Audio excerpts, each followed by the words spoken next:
Buenos días, espero se encuentren muy bien. El día de hoy vamos a continuar trabajando los temas que habíamos comenzado en la clase el día viernes, donde estábamos haciendo una introducción al curso y en realidad, por dar una mirada rápida, ¿cierto?, acerca de los tipos de redes, el tipo de redes que nosotros íbamos a trabajar en particular ya concentradas, las variables eléctricas fundamentales, donde estábamos revisando lo que era la corriente eléctrica, ¿cierto?, que finalmente les comentaba yo que era un flujo de carga eléctrica y que por tanto se considera cuánta carga pasa en un segundo. ¿Ya? Su unidad es el ampere. La convención es que es un flujo de cargas positivas, aunque en realidad son cargas negativas las que fluyen. Y el voltaje, que es finalmente lo que nos indica la energía que se requiere para poder mover o desplazar esa carga en el circuito. Eso es muy importante. No es que la fuente de voltaje la genere y la vaya creando así y vaya sacando, por decirlo así, carga eléctrica de ella, sino que simplemente brinda energía para poder desplazar la carga que está en el circuito. Y en el caso de los conductores les comentaba que corresponde a que efectivamente es un flujo de electrones, ¿ya? Pero electrones libres, solamente en el caso de los conductores, la corriente eléctrica me refiero. También estuvimos revisando los temas de la potencia, la energía y la relación que existía. La potencia yo decía que era qué tan rápido se consume la energía, ¿cierto? Un determinado elemento podría consumir una energía mayor por segundo, como en el caso del hervidor, y en el caso del refrigerador tenemos que consumir un poco menos. Sin embargo, el tiempo que se está consumiendo esa energía obviamente es relevante. Y lo calculamos, ¿cierto? Llegamos a que en definitiva el consumo de un refrigerador era muy superior a lo que era un hervidor. ¿Sí? Por el hecho de que no porque consuma más rápido, necesariamente va a consumir más energía en el mismo tiempo. O sea, perdón, en un tiempo determinado de uso. ¿Ya? Sino que obviamente depende, esos pequeños usos que tiene el hervidor no alcanzan a hacer lo que consume el refrigerador en las 24 horas. Convenciones, habíamos visto la referencia pasiva y referencia activa. La mayor diferencia es que en el caso de la referencia pasiva, la corriente ingresa por el positivo y en la referencia activa, la corriente sale por el positivo. En definitiva, esto es solo eso. Sin embargo, tiene algo muy importante, ya que en el caso de la referencia pasiva, tenemos un supuesto de que el elemento está absorbiendo energía. Por ejemplo, se ocupa para resistores, incluso para fuentes, para saber si una fuente se está cargando o está entregando energía.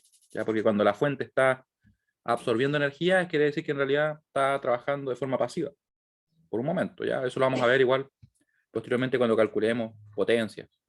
Y el supuesto de la referencia activa es que el elemento está suministrando o entregando, ¿ya?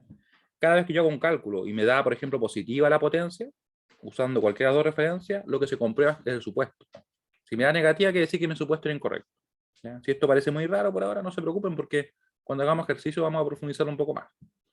Ramas y nodos. Aquí decíamos que los nodos correspondían también a uniones de dos o más terminales, como por ejemplo podría ser el caso del elemento 1 o el nodo 1. Yo sé que en otras áreas de repente se considera que son 3 o más, por eso es que lo menciono. Y bueno, aquí estábamos comprobando, ¿cierto?, la referencia que se ocupaba en este elemento en específico. Y habíamos llegado hasta que la Tierra, que podía tener dos funciones. Una es la Tierra seguridad, que es el típico cable verde o en realidad conector intermedio que tenemos justamente en los enchufes, que tienen 3 conectores, y que sirve para proteger a las personas, porque ese conector va directamente a una barra tierra, en el caso de una casa. En el caso de, por ejemplo, una subestación o un edificio, ya se ocupan unas estructuras mucho más grandes de puesta a tierra, pero la función es la misma. Y la otra forma en que se puede ocupar la tierra es como una referencia, directamente un nivel cero que nosotros indicamos. Yo les mostraba acá a ustedes este dibujo y le decía que en realidad podemos hacer el análogo con lo que sería el medir altura, para el caso de lo que sería medir voltajes. Si nosotros queremos medir la altura de esta persona, nosotros ponemos la referencia, en este caso los 0 metros, acá, en el segundo piso donde se encuentra. Para medir la altura de una montaña la ponemos en el del mar. O sea, en definitiva, nosotros estamos fijando la referencia, a pesar que quizás no nos demos cuenta, ¿ya? Pero es la misma idea. Siempre las tensiones que nosotros medimos son comparadas respecto a algún valor determinado, que en este caso que sería la referencia. Fíjense que son arbitrarias en ese sentido. Y las podemos poner donde queramos. Hasta acá, dudas, comentarios, de cualquier tipo. Muy bien rápido, lógicamente, porque es una recapitulación de lo que hicimos en la clase pasada. O sea, que no pudo participar, les recomiendo mucho que pueda ver el video de la grabación. El apunte, la verdad es que el apunte por ahora es bien cortito porque era como para explicar algunas cosas que comentábamos, más que nada. Pero la grabación está toda. Bueno, entonces, vamos a pasar a revisar las leyes de Kirchhoff. Yo sé que muchas de ellas las han visto, sin embargo, lo que vamos a hacer ahora es como, no diría generalizarlas, pero sí prepararnos para poder ocuparlas de forma general cuando usemos los métodos de análisis. Eso es lo que vamos a hacer ahora. Primero, las leyes de Kirchhoff resultan de aproximaciones de las ecuaciones de Maxwell, que describe la teoría del electromagnetismo. Son válidas para circuitos concentrados y se les conoce formalmente como la ley de Kirchhoff de voltaje, o también una vez se le dice la LKB simplemente, y la ley de Kirchhoff de corriente. Y aquí está Gustav Kirchhoff, lo pueden ver ahí. En principio, ¿qué dice la ley de Kirchhoff de voltajes? Lo que nos indica es que la suma algebraica de los voltajes alrededor de un lazo cerrado es igual a 0. O sea, todo lo que tenemos acá, si yo sumo los voltajes, me va a dar 0. Podemos comprobarlo. Vamos a sacar este dibujo. Vamos a sacar el dibujo ahora sí. Ahí sí. Y vamos a comprobarlo en el apunte. Ahí.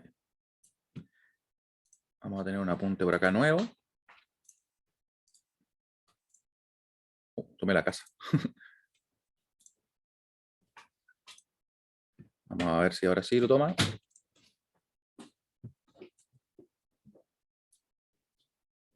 Ahí.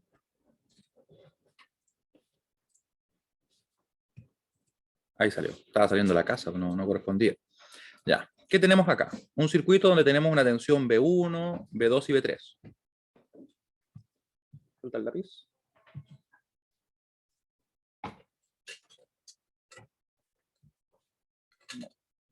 Está por ahí. Un momento que no encuentro el lápiz de la tableta. Acá está. Ya lo encontré.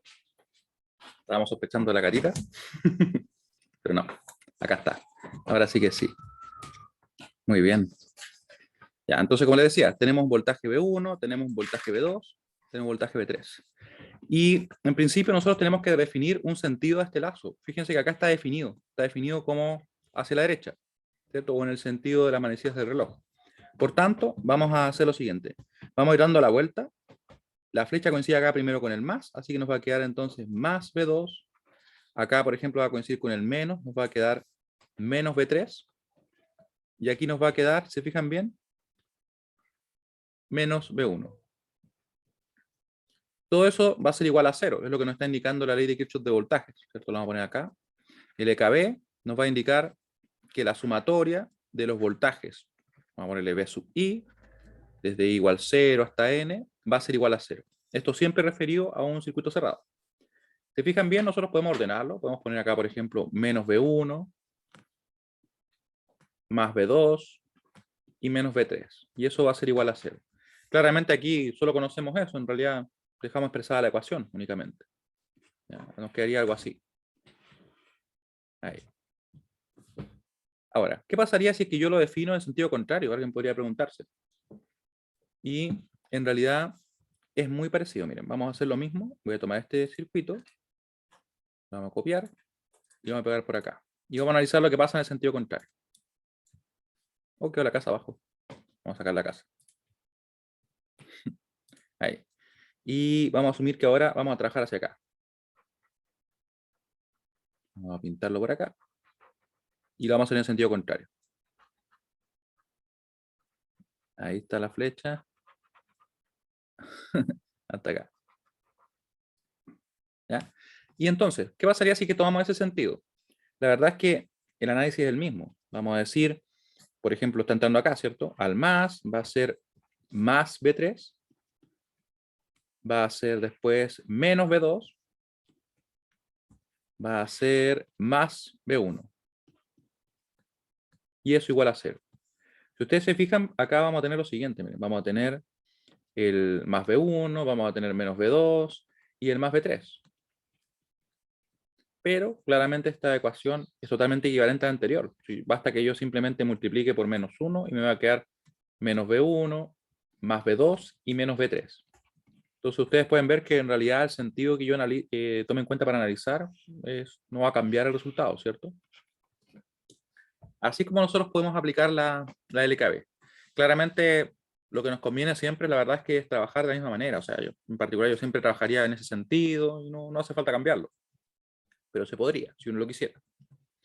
Esa es la forma que la aplicamos. Me imagino que quizá algunos de ustedes ya, yo creo que la mayoría lo habrá trabajado esto en física, ¿cierto? O en electromagnetismo. ¿Qué más dicen por acá? Nos dice que un lazo es una trayectoria cerrada a través de un circuito eléctrico que comienza y termina en el mismo nodo. Eso es importante, o sea, nosotros damos toda la vuelta, ¿cierto? Hasta llegar al mismo punto. El lazo de un circuito es un sistema conservativo, ya que el trabajo neto para llevar una carga desde un nodo inicial al mismo nodo final es cero. Como el voltaje es trabajo por unidad de carga, el voltaje alrededor del lazo es cero. O sea, de ahí viene el por qué se puede aplicar esta ley, ¿cierto? Ahora, ejemplo de aplicación. Acá tenemos el caso de un circuito. Fíjense bien que se ha sacado primero una ecuación de este lazo. Entonces tendríamos menos 12,6, que se puso acá. Después tendríamos más B1, que va a ser igual a 0 porque ya consideramos todos los elementos, ¿cierto?, del circuito y por tanto son solamente dos términos. De acá se puede despejar que sería entonces B1 igual a 12,6 volts. Ya conocemos la tensión B1. Trabajamos en el lazo 2 y aquí nos quedaría ¿cómo? Nos quedaría, por ejemplo, acá más B2 menos B1 igual a 0. Acá lo dejaron al revés, pero es lo mismo, ¿cierto? Como ya conocemos el valor de B1, podemos simplemente decir que ambos van a ser iguales, ¿cierto? Si acá movemos el B1, nos queda acá. En definitiva, ambos valen 12,6. Y alguien podría quizá adelantarse un poco y decir, bueno, si en realidad están, entre comillas, en paralelo, ¿cierto? Pasa que no lo hemos comentado, pero están en paralelo porque comparten estos nodos, es natural que esta tensión se refleje acá y se refleje acá, considerando que tiene la misma referencia. Pero, como le digo, eso lo vamos a ir comentando en breve. Y estaríamos listos, ¿cierto? Porque ya conoceríamos B1, B2. ¿Qué pasa ahora con el lazo 3? Y la verdad es que el lazo 3, ustedes pueden ver que corresponde a todo esto que está acá. También cumple. Sin embargo, nosotros muchas veces decimos que este lazo es redundante o la ecuación obtenida es redundante, debido a que en realidad lo que sucede es que se forma una combinación lineal de las ecuaciones que tenemos en estos dos lazos. Por ejemplo, la que yo obtengo acá y la que obtengo acá. Si yo las combino, ¿cierto? Me va a dar esta ecuación. Y es precisamente lo que ocurre. Por eso se dice que es redundante y en realidad no se requiere para resolver. Vamos a ver por acá. ¿Cómo vamos? Creo que tengo una pregunta cargada. Justamente.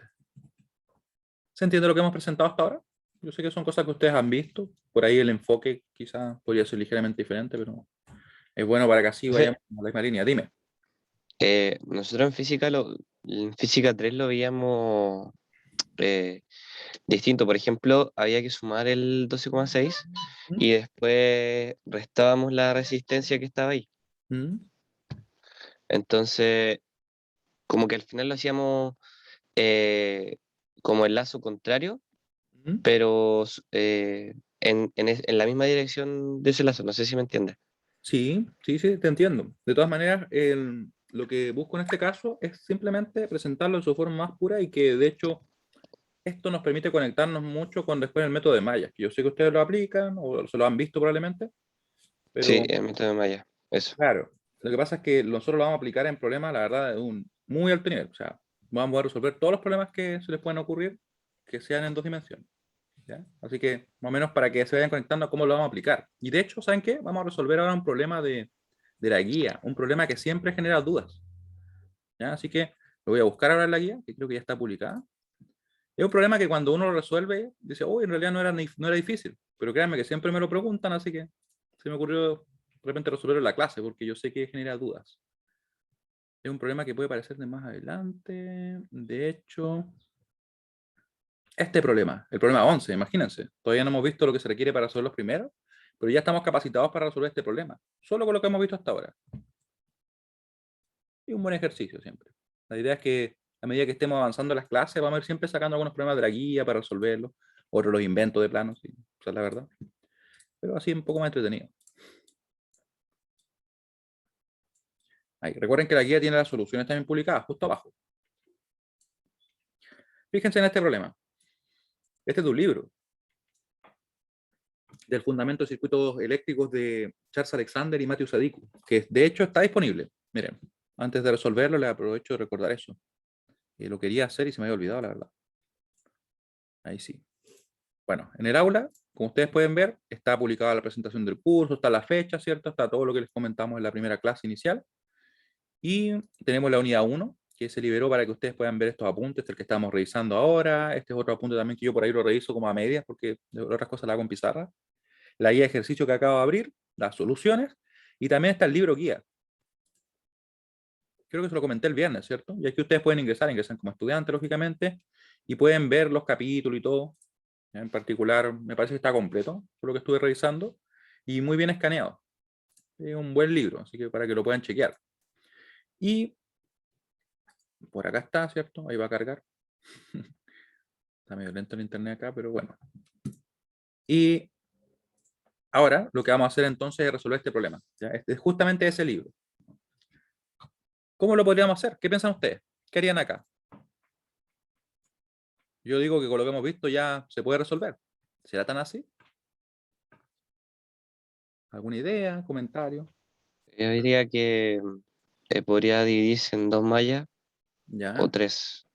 ya. Miren, en principio esto nos va a servir bastante, porque una de las cosas que hacen que a mí la verdad es que me guste siempre resolver problemas en las clases es porque además de ver temas de circuitos eléctricos, nos ayuda a desarrollar esa como mentalidad de resolución de problemas, que es muy importante. Entonces, siempre mirar y ver lo que yo tengo.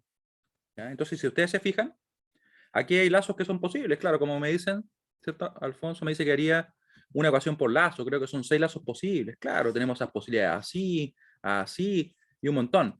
Pero yo voy a buscar un lazo donde haya solamente una incógnita. ¿Por qué? Porque obviamente eso me va a resolver más simple. Miren. ¿Qué pasa si yo hago esto?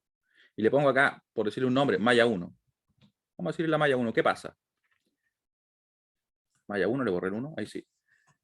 Ahí claramente yo tengo solamente el B3. Si decimos así, usando el concepto que estábamos revisando, tendríamos más 10. Seguimos dando la vuelta, ¿cierto? La flecha siempre acá. Menos, sería entonces menos B3. Y si nos acabaron los elementos en esa malla, ¿cierto? Así que simplemente igualaríamos a 0. No se olviden que eso es lo que dice la ley de Kirchhoff de voltaje. Así que, ¿qué podemos decir acá? Sin ningún problema podemos llegar a que B3 es igual a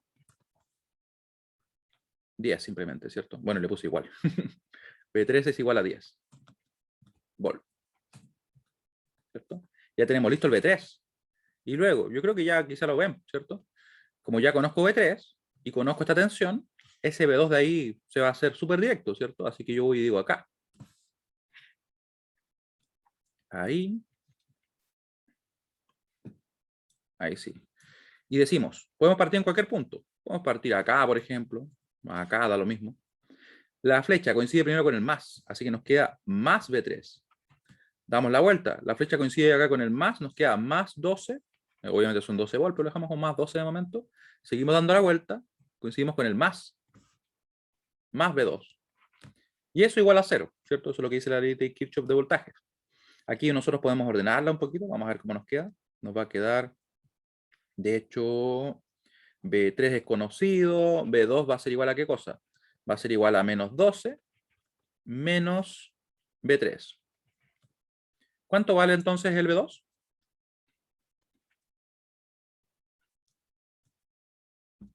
Menos 22, ¿cierto? Simplemente reemplazando el valor del B3 que nosotros ya conocemos. Nos quedaría entonces de esa forma. Y uno puede comprobar si lo quiere así, porque si nosotros reemplazamos los valores, yo tendría que en esta ecuación sería 10 más 12 menos este valor, ¿cierto? Que sería menos 22. En realidad, más menos 22 ahí sería correcto. Obviamente nos va a dar igual a 0. Se cumple, ¿cierto? Y luego, ya por lo que hemos estado haciendo, se puede resolver en esta malla 3, ¿cierto? Ya conocemos todas las incógnitas menos una, que sería el valor de B1. Así que ahí digo malla 3. Y volvemos a hacer lo mismo. Partimos desde acá, por ejemplo, desde ahí, ya que la flecha quedó ahí. Más B1. Seguimos dando la vuelta, menos B2. Damos la vuelta, menos 24. Igual a 0, ¿cierto? En definitiva, ¿cuánto nos queda el valor de B1? Nos va a quedar B1 igual a 24 más B2. Así que el B1 en definitiva tiene el siguiente valor.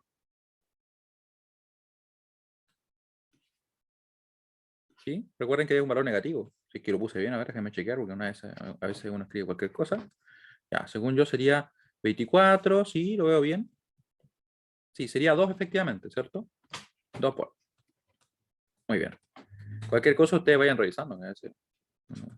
Trata de no equivocarse, obviamente, para no inducir error y cosas por el estilo, pero la humanidad de repente nos limita, ¿cierto? Hasta cierto punto. Ya, y ahí me corrigen nomás. Ya, no se preocupen por ello, porque en realidad siempre es mejor que resolvamos cualquier problema o error que exista durante la clase. Y si no, bueno, lo corregiré después, pero la idea es que me digan nomás. Y pueden ver que ya calculamos los valores de B1, B2 y B3 y resolvimos. Este problema, así no es por hablar mal de sus compañeros de años de semestre anteriores, pero muchas veces ya hemos visto Maya, ya hemos visto nodos, que son métodos de análisis sistemático, y aún así me preguntan cómo se resuelve, porque como que no se le puede aplicar directamente quizá Maya, porque no tiene los valores resistores, ¿ya? Esto simplemente se resuelve usando la LKB, como pueden ver. Y la clave está en, entre comillas, atacar al punto donde teníamos solamente una incógnita, que fue en este caso la Maya 3, que está acá. ¿Se fijan? Y así como que se va resolviendo sin problema. Uno claramente ve este problema resuelto y dice, bueno, no era tan complejo, pero créanme, cuando a veces uno no lo ha visto o no se le ocurre cómo verlo, se puede complicar. Vamos a mandar una pregunta acá para ver si se entiende. No, eso, compartir los resultados. De tener uso compartido, ahora sí, relanzar. Y como que me cambiaron un poco la encuesta. Cualquier duda, por favor, me escriben, ¿ya?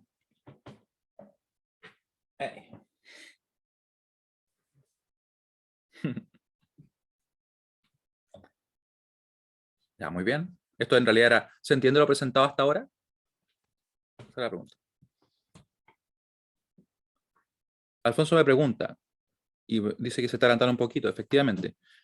Para las evaluaciones podrán utilizar algún software para resolver los sistemas de ecuaciones, y la verdad es que más que un software, o sea, siempre pueden hacerlo, no hay ningún problema. Vamos a usar la calculadora, ya que es lo que nosotros hacíamos generalmente presencialmente y además que la tenemos disponible. Esto les comentaba cuando comenzamos la clase, que está en el aula. Ustedes pueden descargarlo, ¿cierto? O sea, en realidad descargan, descomprimen. Dejé 2 videos para donde se muestra cómo hacer eso y empezar a resolver sistemas, ¿ya? Así como lo hacemos generalmente en el curso. Esta calculadora es bien poderosa. Y para quienes tengan Mac o por algún motivo no lo puedan correr, no sé, están trabajando en una tablet, lo que sea, pueden usar lo siguiente. Ahí está el libro, por si acaso, ya, que está en la biblioteca también. Pueden usar el siguiente enlace, que es una calculadora online. Me parece que la tengo justo acá. Esta. ¿Se fijan? Ahí podemos resolver sistemas y todo, ¿ya? Y el video para resolver está acá. De todas maneras, yo en las clases voy a ir ocupándolas. Vamos a ocupar y vamos a resolver el sistema. Aunque nosotros en realidad eso lo vamos a ver, yo calculo por ahí por el viernes, quizá un poquito antes. Así que eso sería. Vamos a dejar la guía igual, abierta. Y el apunte no está, acá está el apunte. ¿Dudas? Cualquier tipo de duda.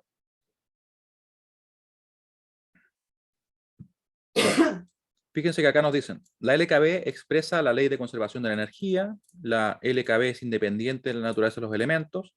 Eso es muy importante, porque en realidad, sin importar lo que haya acá, esto puede ser un resistor, nosotros no conocemos la resistencia, sin embargo tiene que cumplirse la LKB, ¿ya? Y eso es bien importante. Además, la LKB impone una restricción lineal entre los voltajes de rama en un lazo. Eso quiere decir que en realidad, cada vez que nosotros obtenemos una ecuación, es como una restricción que se debe cumplir. Eso es lo que sucede. Ahora, la ley de Kirchhoff de corrientes. Esta ley es muy parecida. De hecho, es un análogo de lo que nosotros tenemos. De hecho, se le hizo un dual, técnicamente. Pero relativo a las corrientes. Y nos dice que la suma algebraica de todas las corrientes que entran a un nodo o superficie cerrada es 0. ¿Y por qué sucede eso? Porque en realidad la carga se asume que no se puede acumular en esa superficie o en ese nodo, sino que solamente se va a poder desplazar. ¿Ya? Y aquí dice obviamente que la LKC es una expresión de la ley de conservación de la carga, donde la carga es indestructible, no puede perderse ni crearse, sino que se conserva. Para aplicar la LKB se debe definir un sentido arbitrario para las corrientes que se considerarán positivas, de forma que se pueda asumir las corrientes entrantes como positivas o las corrientes salientes como positivas, pero no ambas. Esto lo vamos a ver ya, porque yo sé que por ahí genera dudas muchas veces. Vamos a tomar esto de acá y nos lo vamos a llevar, porque quiero que lo veamos con ambos casos. De hecho, ¿saben qué? Vamos a hacerlo con otro ejemplo. Otro ejemplo que vamos a usar va a ser el siguiente. Sí, porque si ya tiene definidas las corrientes, entonces ¿no? Vamos a tomar acá LKC. ¿Y la LKC qué decía? Decía simplemente que la sumatoria, ¿cierto?, de las corrientes que yo tengo, la voy a poner como I sub J, es igual a 0. Y aquí le voy a poner hasta M. Y muchas veces se dice que es para un nodo, ¿cierto? Por ejemplo, para un nodo donde tenemos una línea, tenemos otra línea por acá y otra línea por acá. Supongamos que esta es una corriente que tiene este sentido. I1. Esta es una corriente I2. Y esta es una corriente I3. Así de simple. Claramente esto es una parte de un circuito. Tiene que estar conectado a algo, ¿cierto? Así que vamos a asumir que yo tomé un nodo en particular. No dibujé nada más, solo esto, para efectos de ejemplificar. ¿Ya? ¿Y qué es lo que quiero? Vamos a aplicar la LKC, pero usando los dos supuestos. Supuesto 1. Vamos a asumir que las corrientes entran. O perdón, que las corrientes entrantes son positivas. Así que eso vamos a hacer. Supuesto 1.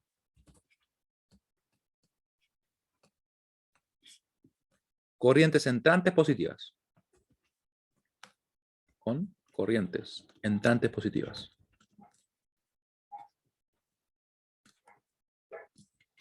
Positivas. ¿Ya? ¿Cómo hacemos eso entonces? Tal como se dice. Si ustedes se fijan bien, nosotros nos paramos en el nodo, por ejemplo, el nodo N, y si queremos aplicar la LKC, vamos a tener que decir, esta corriente I1 entra. Como estamos tomando las entrantes como positivas, quiere decir que va a quedar positiva. O sea, va a ser más I1, porque está entrando, y bajo este supuesto positivo. La corriente I2, ustedes pueden ver que sale del nodo. Así que, bajo este supuesto, nos va a quedar negativa. Vamos a dejarla en rojo, sí, para ser consistente. I2. Y la I3 nuevamente sale, bajo este supuesto nos quedaría negativa también. Así que negativa nuestra I3. Se nos acabaron las corrientes que están llegando a ese nodo, así que simplemente igualamos a cero. Eso es lo que nos dice la ley de Kirchhoff de corriente. ¿Ya? Aquí está la ecuación. Obviamente no tenemos nada más del circuito, así que nos quedamos con la ecuación que está acá. Y así es simple, ¿cierto? Luego, supuesto 2. El supuesto 2 es que las corrientes salientes son positivas. Recuerden que son corrientes que son desconocidas, no sabemos qué valores tienen, si son positivas, si son negativas, si están entrando, están saliendo, no lo sabemos. Salientes positivas. Por eso es que podemos suponer ambos casos sin ningún problema. Y vamos a ver en un momento un detalle respecto a eso, ¿ya? Entonces, mismo caso, solamente que ahora la corriente saliente va a ser positiva para nosotros. Si ustedes se fijan bien, la I1 es entrante. Bajo este supuesto, entonces va a ser negativa. Menos I1. Sería saliente la I2, así que nos queda positiva. I2. Y sería también saliente la I3. Por tanto, positiva también, bajo este supuesto. Vamos a hacer bien el más y en rojo la corriente. I3. Se nos acabaron las ramas que convergen a ese nodo, así que igualamos a 0. ¿Sí? Claramente ustedes pueden ver que en realidad si yo voy y multiplico, por ejemplo, esta ecuación, me va a quedar lo mismo que está arriba. Y eso nos da a entender que en realidad yo puedo trabajar con cualquier otro supuesto. Lo importante es que tengo que respetarlo. O sea, no lo puedo cambiar. Y mi recomendación es que de hecho ocupen siempre el mismo. En particular que ocupen o siempre las corrientes salientes positivas o las corrientes entrantes positivas. Yo en específico ocupo este supuesto. Un tema de costumbre más que nada. Y ser consistente, y entonces como que los problemas se parecen mucho entre sí. ¿Ya? Pero en principio ustedes podrían ocupar otro también, sin ningún problema. ¿Ya? Entonces claramente llegamos a exactamente la misma expresión, que la voy a encerrar acá. La vamos a encerrar acá de una manera más o menos decente. Ahí. A pesar que tengo reglas. Ahí. Después voy a empezar a ocupar reglas, no se preocupen. Ahí. ¿Se entiende lo que acabamos de hacer y cómo es que yo puedo tomar un supuesto? Porque aquí quizá alguien puede preguntarse, pero ¿cómo? ¿Cómo voy a suponer que la corriente sale o que entra? ¿No tiene acaso un valor? ¿Cierto? ¿Cómo yo puedo hacer eso? Que es una duda súper válida. Pero quiero saber si se entiende lo que realizamos desde el punto de vista de lo procedimental. ¿Sí que se entiende o no? Mientras yo escribo una pregunta acá. Mi pregunta sería, ¿qué pasaría si mi supuesto es incorrecto? ¿Estaría mal? ¿Nos daría un resultado erróneo? Intento escribir nuestro. Ahí sí. Habría una inconsistencia en el ejercicio. Ya, vamos a ver. Vamos a ver.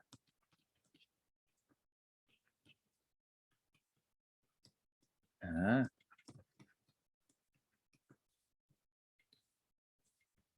Y aquí esto es bien importante. Yo sé que al principio probablemente ustedes se manejen re bien con las ecuaciones y todo, pero el tema conceptual a veces yo sé que no se refuerza mucho. Por lo general en física tienden como a ver otras cosas más. Se centra más en calcular campos magnéticos, las corrientes, ¿se fijan? Pero la interpretación de qué pasa con los supuestos, el tema de los supuestos es lo que yo siento que no se ve tanto. Claro. Miren lo que sucede. Si es que yo supongo, si suponemos un sentido para la corriente,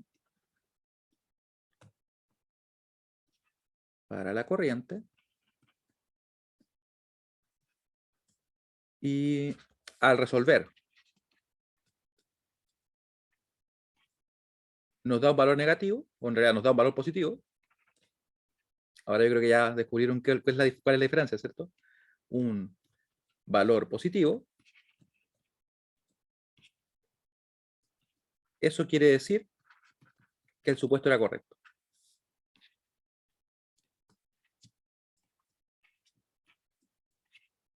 Supuesto era correcto.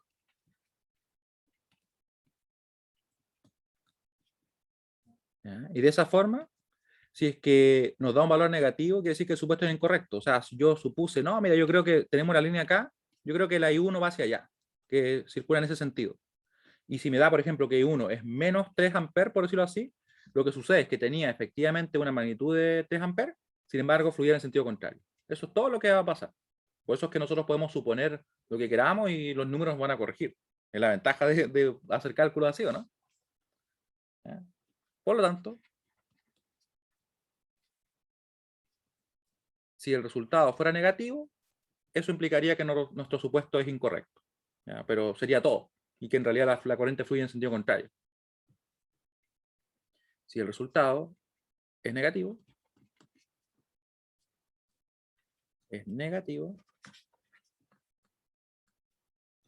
simplemente nuestro supuesto sería incorrecto y la corriente fluiría en sentido contrario. Nuestro supuesto, y obviamente eso es totalmente válido. Incorrecto. Y la corriente fluiría en sentido contrario. Esto lo vamos a poner así. Fluye en sentido contrario. Eso es todo lo que significa.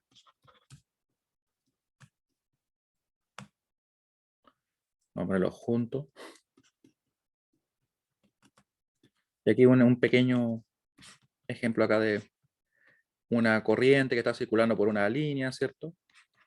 Yo digo, por ejemplo, que U1 es así, si yo lo tomo de esa forma, esto va a ser equivalente a decir esto. Por ejemplo, así. Ahí, justo lo que escribí. Es equivalente a esto. Todo lo que cambia es la dirección. Ahí. ¿Y saben qué? Voy a correr un poquito mi dibujo, que quedó como pegado de una forma rara. No lo voy a borrar, lo voy a correr. ¿Sí? ¿Se entiende? Sí, Alfonso dice, son magnitudes y los signos indican dirección solamente. Efectivamente, justamente eso es. Muy bien dicho. Por eso es que nosotros podemos suponer que va en un sentido, que va en el otro, y la verdad es que no hay problema. Mientras respetemos esos supuestos al momento de calcular y obtener las ecuaciones, los resultados nos van a corregir. Así corresponde, ¿cierto? Es como que yo estuviera trabajando en física, por ejemplo, calculando el sentido en que va a salir un proyectil, lo que sea, y yo supongo que va a salir para allá, los números me dan con sentido contrario, será así, ¿cierto? Me corrigieron los resultados. Si que fuera el caso, aunque a pesar que es medio extraño, ¿cierto? Pero aquí quedó escrito. ¿Qué pasaría si nuestro supuesto es incorrecto? Si se supone un sentido para la corriente, claro, tengo que escribir el C. Si se supone un sentido para la corriente, y al resolver nos da un valor positivo, eso quiere decir que el supuesto era correcto. Por lo tanto, si el resultado es negativo, simplemente nuestro supuesto sería incorrecto y la corriente fluye en sentido contrario. Borré el C. Ahí. ¿Ya? Eso sería lo que tenemos que tener en cuenta. Por eso es que es importante darle una mirada a cómo nosotros aplicamos la LKC, porque hay veces que a nosotros, ¿qué nos pueden enseñar? No, es que siempre se toma, por ejemplo, como saliente positiva la que es saliente, y así es. Eso funciona. ¿ya? Pero en realidad, originalmente la ley de Kirchhoff de corriente no estaba amarrada a eso, era libre en ese sentido. Nosotros podemos definir lo que queramos, a pesar de que yo igual les recomiendo siempre tomar el mismo sentido de referencia, por decirlo así, ¿ya? Porque así es menos probable que nos equivoquemos. Pero en sí ella no está limitada a la ley de Kirchhoff de corriente, me refiero. Ahora, cualquier duda o comentario que tengan, mientras yo busco el apunte. Ahí. Bueno, entonces, tenemos acá un circuito similar al que teníamos antes. Tenemos una fuente de 12.6 volts. Tenemos una corriente IS, que supongo que será como corriente I-source, como corriente de la fuente. Una I1 que circula hacia abajo, en este caso saliente de nuestro nodo 1, y una I2 que circula acá. Acá, ¿qué están haciendo? Simplemente obtener ecuaciones. Pueden ver ustedes que es algo muy parecido. Y les pregunto a ustedes, esto de hecho es muy interesante. ¿Qué supuesto se tomó para obtener estas ecuaciones? Lo vamos a escribir. Lo voy a poner acá en una encuesta, así que denme un segundillo para crear una nueva. Bueno, ahí sí. Vamos a crear una nueva por acá. Y sería ¿cuál es el supuesto?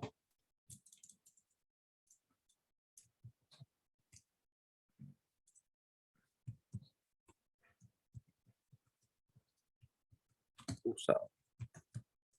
Y la opción 1 va a ser positivas salientes y el otro va a ser entrantes salientes. Entrantes salientes. No, entrantes, sí, ahí está, ahí, entrantes. Lo que dije al revés, sí. Salientes positivas.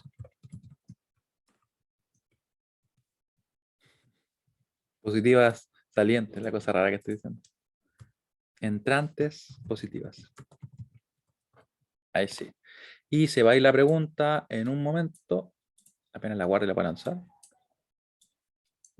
Acá está la pregunta, ¿no? Ahí está. Salientes positivas. Dejémosla así nomás. ¿Qué supuesto se tomó en cuenta en el apunte? Déjenme ponerlo para que ustedes lo vean. Acá. Salientes positivas, entrantes positivas. Y obviamente salientes es la saliente. Pero no sé escribir. ¿Qué creen ustedes?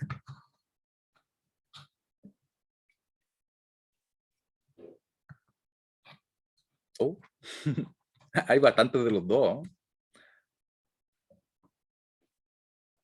Recuerden que tenemos que darle una mirada, fijarnos en los sentidos de estas corrientes. Por ejemplo, me paro en un nodo, el nodo 1, y digo ya, esta I1 es saliente, esa I2 es saliente, la IS es entrante. ¿Cuál es positiva? Voy y miro y digo, ah, ya, entonces ese es el sentido que se tomó, o ese es el supuesto. ¿Ya cuántos segundos van? 56. Le voy a dar 3 segundos más para que sea un minuto. Ahí. Terminamos la encuesta. Miren, fíjense lo dividido que estuvo. Igual hubieron bastante salientes positivas. Fíjense bien que, como les estaba diciendo, ¿cierto? Nos paramos en el nodo 1 y vemos que en la IS, que es entrante, quedó positiva. Entonces se tomó entrantes positivas. Claramente las que son salientes, la I1 y la I2, están negativas, ¿cierto? Veamos en el nodo 2. Aquí en este caso pueden ver que si yo tomo toda esta corriente que está circulando, la IS, en realidad aquí salía, ¿cierto? Quedó negativa. La I1 estaba entrando, la I2 estaba entrando en ese nodo. Y nos quedaban obviamente positivas. Claramente son las entrantes positivas. O sea, el supuesto es el mismo en ambos casos. Y podemos también notar algo más. Fíjense bien que este nodo y este nodo en realidad entregan la misma información. Si yo esto lo dejo todo, por ejemplo, acá, en realidad paso esta IS para acá, me queda la misma ecuación. ¿Y eso qué quiere decir? Que en realidad estos nodos no van a entregar información nueva. Y este nodo, por ejemplo, podría ser redundante si yo trabajo esa ecuación. Eso es bien importante. ¿Ya? O sea, para que lo tengan en cuenta. Me bastaba ese, porque ahí llegaban las mismas corrientes que llegan acá. Y la ecuación va a ser la misma. No va a poder cambiar, lógicamente, si son las mismas corrientes. Igual, o sea, de la manera que lo veo yo, es que la suma de un nodo, de lo que entra, tiene que ser igual a lo que sale. ¿Sí? La conservación de la Claro. corriente. Es otra forma de verlo. ¿Sí? Totalmente válida. Muy bien. Entonces, vamos a continuar con el apunte. Vamos a ver qué nos queda por acá, nos va a quedar poquito ya. Ley de corriente de Kirchhoff, ¿cierto? Nos dicen que la LKC es independiente de la naturaleza de los elementos. Estos pueden ser lineales, no lineales, activos, pasivos, variantes o invariantes en el tiempo. La LKC lo que expresa finalmente es la conservación de la carga en cualquier nodo. Eso es lo que expresa finalmente. Aquí nos dejan otro ejercicio que dicen acá. Tenemos, encuentra la corriente para el circuito. Acá lo que tenemos por si acaso es una fuente de corriente. Yo la voy a presentar en un momento, pero lo que hace es fijar la corriente que circula. En este caso nos dice que por acá tiene que saber circular 4 amperes, sí o sí. Y por acá nos dicen que circula 1 ampere. Luego nos piden la I, ¿cierto? Esa es la incógnita. Claramente en realidad este problema es bien directo, porque si conozco la corriente que está entrando al nodo, conozco la corriente que está saliendo por esta rama, y me piden esa, tengo justamente que aplicar la LKC. Así que podemos ver que aquí dijeron las entrantes positivas, porque nos quedó positivo el 4, nos quedó negativo el 1, que está saliendo, ¿cierto? O sea, esa corriente, y menos que también está saliendo la I. Eso se tomó ahí, ese supuesto. Y todo eso igual a 0. Luego podemos despejar, aquí nos quedaba el 3, despejado y nos queda en definitiva que la I es igual a 3 amperes. También funcionaría lo que me comentaban recién, o sea, decir que las corrientes salientes son iguales a las entrantes, ¿cierto? O la suma de esas, ¿ya? Pero la ley original, como está definida, es así. Es que la sumatoria de las corrientes que convergen en un nodo es igual a 0. Eso es lo que dice la ley, ¿ya? Porque obviamente se hace una relación muy cercana con lo que pasa con el caso de los voltajes. Solamente que lo que es referido a las mallas o los lazos en voltajes se corresponde, ¿cierto?, a lo mismo, pero en los nodos para el caso de las corrientes. Y ahí siempre está esa relación. No, vamos a notarlo mucho más cuando estemos trabajando con los métodos de análisis. Y aquí ponen otro problema donde se aplica la LKB, ¿cierto? Lo que hacen simplemente, como se conocen todas las tensiones, aplicar la LKB en un sentido y despejar el valor. Se puede hacer a favor de las manecillas de reloj, se puede hacer en contra. Ustedes pueden ver que aquí queda, por ejemplo, más BS2, menos BS1, más B1, más B2 y más B3. Se iguala y se reemplazan los valores que ya son conocidos y se llega a que B3 es 17 volts. Si lo trabajamos en sentido contrario, ¿cierto? Se tiene, por ejemplo, que es menos B2, menos B1, acá están por si acaso, tenemos, vamos a partir de donde aparecen acá, ahí, menos S2, menos BS2, perdón, después más B3, perdón, menos B3, después menos B2, menos B1 y más BS1. Están como desordenados, pero en definitiva es lo mismo, en sentido contrario a las manecillas del reloj. Y se llega al mismo valor. Esa es la forma más pura, por decirlo así, que se puede aplicar la LKC y la LKB. Y esto nos va a llevar después a cómo nosotros vamos a aplicar la ley de Kirchhoff de voltajes y, no, perdón, el método de mallas y el método de nodos, que son finalmente como generalizaciones. Muy bien. Hemos terminado oficialmente el apunte 1. Dudas, comentarios de cualquier tipo. Mientras yo busco una parte del apunte 2 que quiero revisar. Porque no lo vamos a revisar completo. La verdad es que voy a irme solamente a lo puntual que les quiero mostrar. Y que son justamente estos puntos de acá. ¿Ya? Entonces, elementos resistivos. Cuando nos referimos a elementos resistivos, muchas veces uno tiende a pensar en el clásico resistor. Pero la verdad que técnicamente un elemento resistivo podría ser cualquiera que se pueda representar por medio de una gráfica de voltaje versus corriente. Cualquiera. Incluso entre comillas si no fueran resistores. Eso es muy importante. Esta curva es llamada la característica del elemento resistivo en el tiempo t. Hay 4 categorías de elementos resistivos, o sea, pueden ser lineales, no lineales, invariantes o variantes en el tiempo. O sea, tengo 4 combinaciones, ¿cierto? Puede ser lineal invariante, lineal variante, no lineal invariante y no lineal variante en el tiempo. Eso es lo que tenemos que puede ser. Acá tenemos la ley de Ohm. Nosotros igual me parece que algo habíamos adelantado, ¿cierto? Igual ustedes yo sí que lo han visto, pero en definitiva lo que nos dice es que el voltaje es igual a R por I. Y algo muy importante es que si ustedes se fijan acá, la ley de Ohm está definida tomando en cuenta una referencia.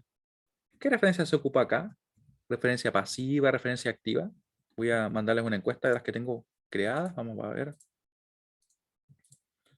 ¿Qué referencia se usa en la ley de Ohm? Que es lo que les estoy mostrando acá. ¿Pasiva o activa? Porque eso está implícito, muchas veces no se dice, pero hay una referencia que se considera. Ya. Recuerden que la clave estaba en dónde ingresa la corriente. Si la corriente ingresa por el positivo lo tenemos en el apunte, creo que por acá lo tenemos. Recuerden que el apunte que les estaba mostrando, de hecho, ¿saben qué? Lo vamos a aprovechar de revisar en en el aula, para que ustedes vean dónde está de todo. Docencia online, ¿cierto? Se van para acá a los apuntes del paralelo 1, después obviamente debería haber una carpeta de apuntes del paralelo 2 también, por si quieren revisarlo. Y lo escribimos en algún lado, o lo dejamos solamente en la diapo. Parece que lo dejamos en la diapo nomás. No lo escribimos nada en el apunte. Estoy mintiendo. Lo hicimos acá. Simplemente en la diapo. Recuerden que la clase 1 del viernes pasado presentamos, ¿cierto?, el comienzo de este apunte, después hicimos algunas como observaciones y comentarios que quedaron en ese documento que está publicado. Y la referencia está acá. Claramente. Ustedes me respondieron, lo vamos a terminar. Ahí. Compartir resultados. Muy bien, la mayoría votó que era pasiva, ¿cierto? Y eso es muy importante. La ley de Ohm está definida con referencia pasiva, a pesar que muchas veces no se comenta, no se dice. Pero esto después va a ser muy útil cuando estemos aplicando otros teoremas. Por eso es que como que le pongo tanto énfasis a eso. Luego la R que tenemos acá vendría a ser la resistencia, que habla acerca de la oposición que tenemos a la circulación de la corriente eléctrica. Y algún elemento tiene esa característica. Aquí se representa de una forma como media lúdica, podemos decirlo, el voltaje que vendría a ser quien brinda la energía para poder desplazar la carga eléctrica, la corriente corresponde a las cargas que circulan, ¿cierto? Y la resistencia a la oposición. De la misma forma, tenemos un inverso de lo que sería nuestra resistencia, que es G, que sería la conductancia.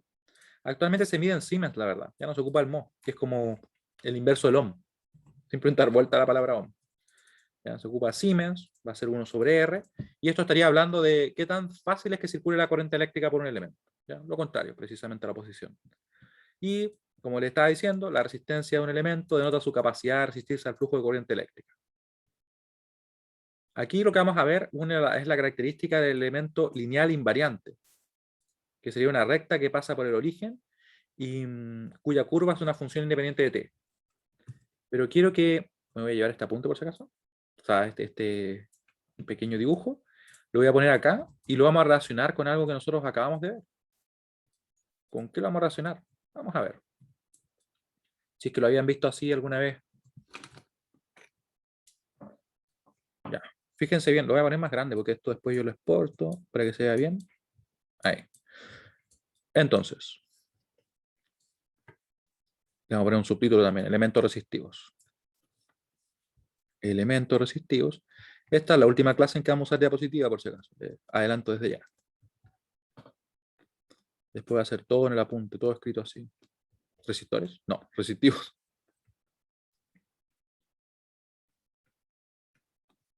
Resistivos. Como que me costó. Bueno, fíjense bien que esta curva que tenemos, acá está el origen, ¿cierto? ¿Se acuerdan cómo era la ecuación de la recta? ¿No era algo así, por ejemplo? M, X, más B. No sé cómo lo vieron ustedes, quizás le ponían A acá. Hay quienes le ponen A, ¿cierto? A Claro, gusto del también. consumidor. Claro, ¿cierto? Yo generalmente lo ponía así. MX más B. Pero ¿qué pasaría si el intercepto es 0? ¿Qué sucede? Claramente si el intercepto es 0 me queda algo así, ¿o no? Vamos a poner aquí.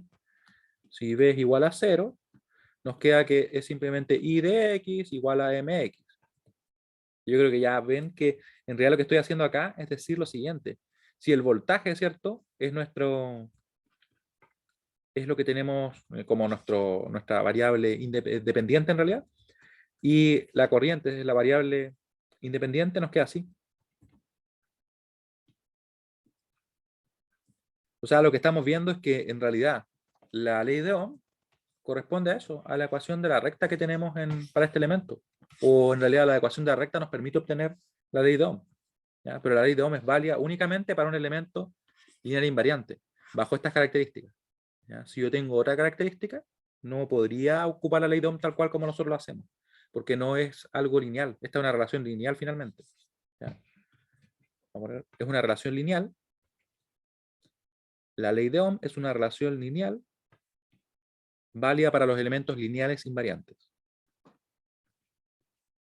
Por eso se ocupa solamente con resistores, que son elementos lineales invariantes. ¿Ya? Resistores de elementos así. Así. ¿Cierto? El clásico resistor. es una relación lineal,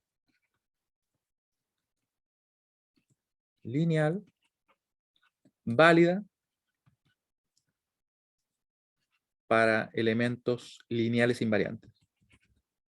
O para resistores lineales invariantes, para ser más preciso. Resistores lineales invariantes. Siempre es importante definir cuándo es válido lo que uno está haciendo, ¿cierto? No simplemente decir, no, mira, la ley de Ohm se cumple en todo. En realidad, para resistores lineales invariantes. ¿Y qué escribí? Invariantes. Ah, está bien, muy bien. ¿Sí? Eso es algo muy importante que tenemos que tener en cuenta.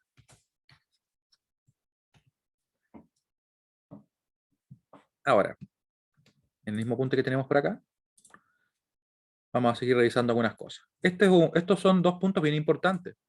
Uno es el caso límite del circuito abierto y otro es el cortocircuito. Yo quiero preguntarle algo a ustedes.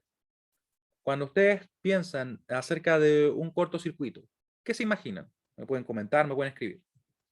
¿Qué se imaginan por cortocircuito? No se preocupen si no corresponde, ya no. La idea es irlo pensando. Hubo un cortocircuito, me quedé sin energía. ¿Qué se imaginan que pasa?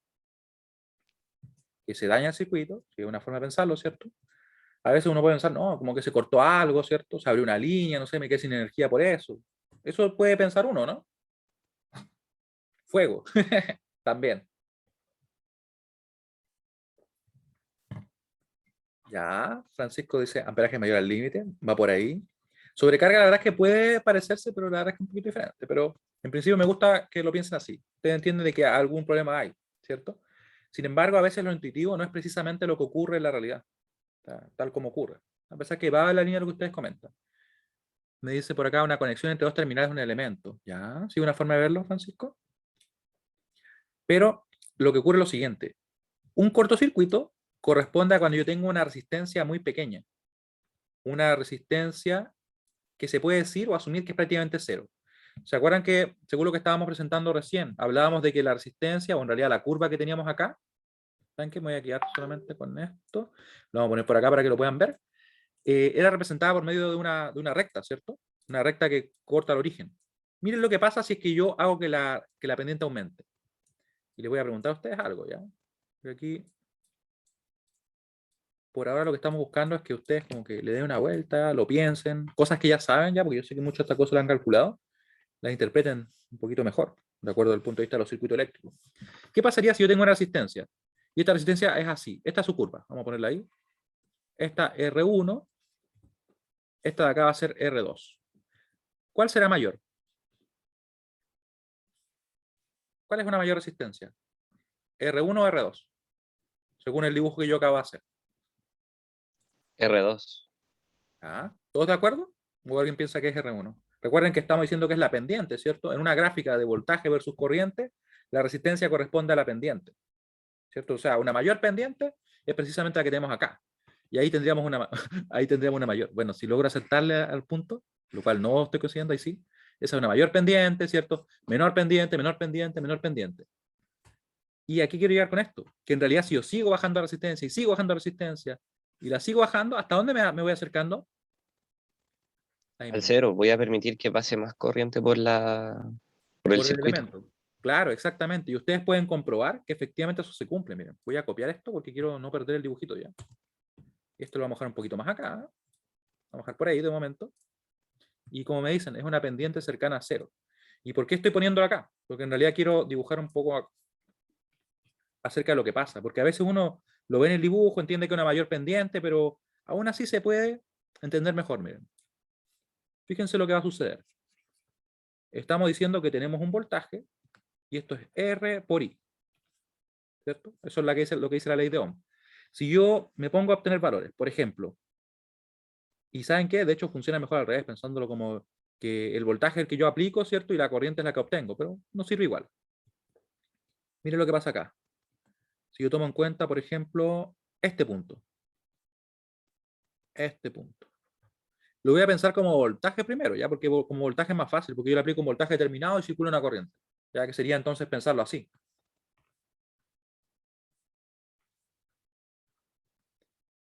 Así, ¿se fijan? O sea, yo le aplico un voltaje a una misma resistencia, la corriente que circula es tal. Solamente para que sea más práctico de ver, ¿ya? Entonces, ¿qué pasa si yo aplico este voltaje? Supongamos que estos fueran 12 volts. ¿Ya? Lo aplico al circuito que tiene este resistor. Claramente se opone más y la corriente, por ejemplo, me da, voy a inventar nomás, vamos a poner, nos da 2 amperes, por decirlo así. ¿Y qué pasa con el mismo voltaje para la otra resistencia, que se opone menos? Fíjense qué pasa con la corriente. Va a pasar más Claro, corriente. va a pasar más corriente, esto quizás debe ser 20, no sé, pongámosle 10. ¿Ya? Estoy solamente inventando para que se vea la idea, ¿cierto? Entonces ustedes pueden notar que el hecho de tener una mayor resistencia hace que al mismo voltaje aplicado, la corriente que circula es menos, porque se opone más, ¿cierto? Y si se opone menos, que es el caso de R1 que está en verde, la corriente se empieza a disparar. Y ya si yo exagero y pongo, por ejemplo, la curva por acá, ya pueden ver que si le llego a poner 12, la corriente se va a disparar y se produce algo llamado cortocircuito. El cortocircuito corresponde precisamente a eso, a cuando la resistencia se acerca al infinito, vale decir que la pendiente es prácticamente cero.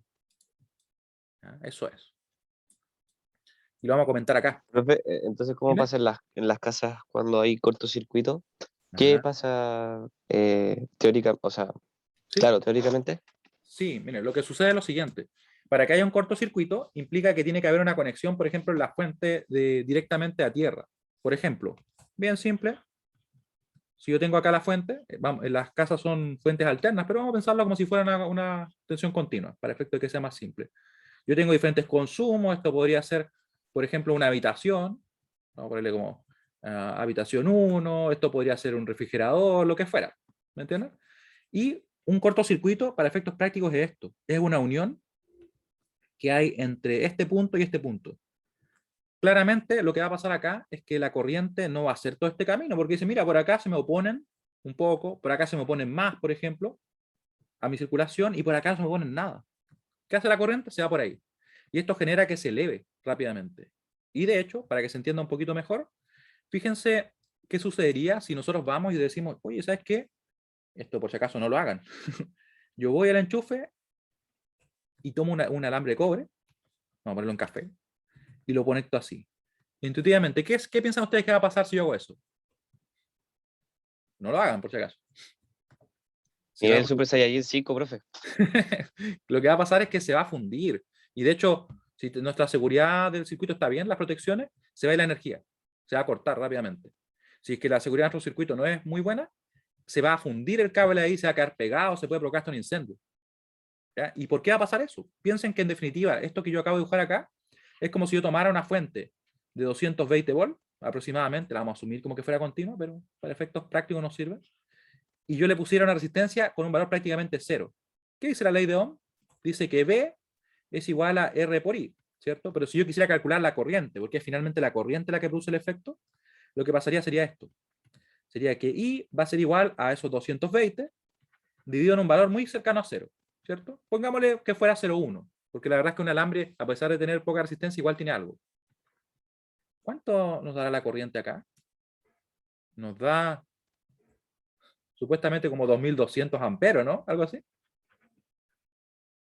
Claro, en la realidad no va a llegar a 2200 amperes. Va a tener un pic muy grande, así superior a los 10 amperes, probablemente veintitantos amperes por muy, muy corto tiempo. Y eso debería activar nuestro circuito de seguridad.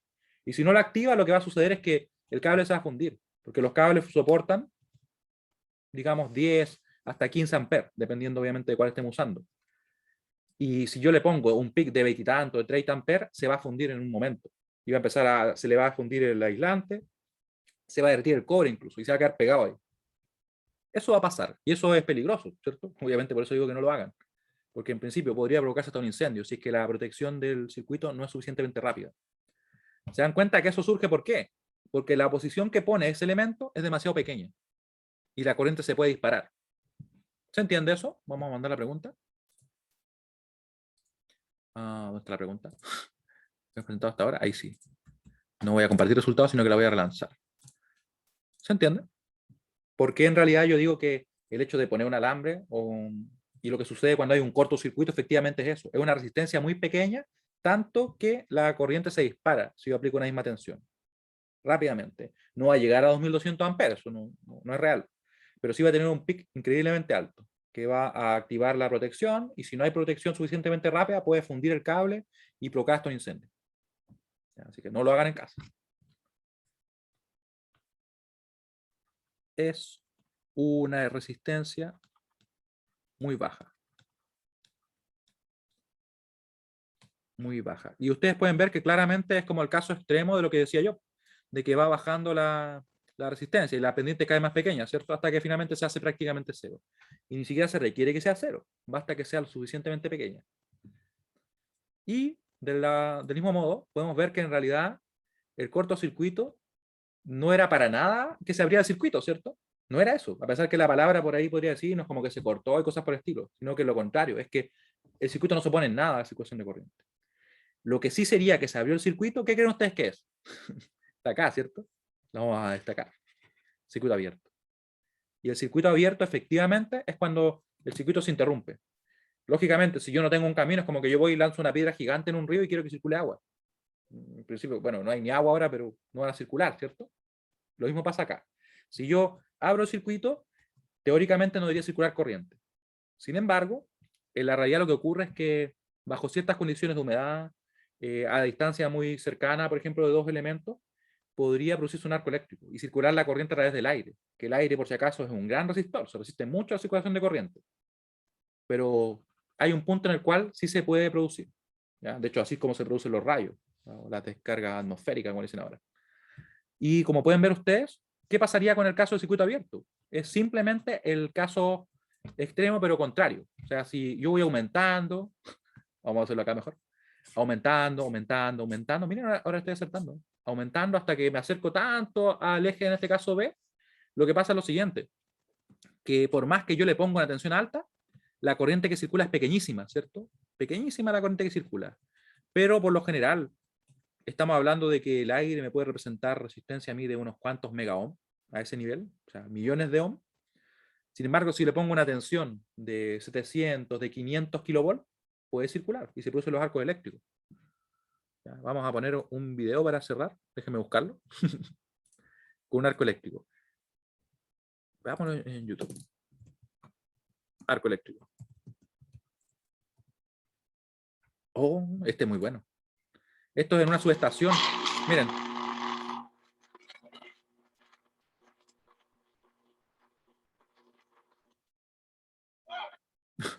¿Se vio bien? ¿Habían visto esto?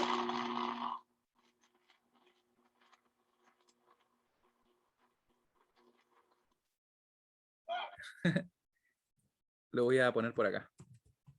Lo voy a dejar en el chat. Y después lo publico. ¿Saben que lo que pasa acá es lo siguiente? Que esos son, por si acaso, interruptores de subestaciones. Entonces, los interruptores de subestaciones, lo que sucede es que son grandes, circulan una gran corriente. En realidad, es más bien un alto voltaje. Y al momento de abrirse, como la distancia es tan corta, la corriente todavía sigue circulando, por el hecho de que los circuitos eléctricos tienen una carga inductiva, que eso lo vamos a ver después, pero que hacen que se opongan a los cambios en la corriente. Entonces la corriente quiere seguir circulando, quiere seguir circulando, quiere seguir circulando, y como la tensión es tan alta, se forma ese arco. ¿Ya? Pero es porque las tensiones son increíblemente altas. O sea, en Chile creo que lo máximo que se ocupan son 500 kilovolts. Consideren que nosotros tenemos 220 en la casa, 380 en la industria. En la transmisión quizá 23 kilovolts, cuando más. Y en China llega como a 750 kilovolts, porque obviamente son mayores distancias y tienen que usar tensiones más altas. Ese sería el caso de un circuito abierto, pero obviamente porque nunca llegamos a que R sea infinita, porque si R es infinita esto no pasa, lo que vimos. Pero la realidad ustedes saben que no siempre se ajusta a la teoría. ¿Dudas? ¿Comentarios?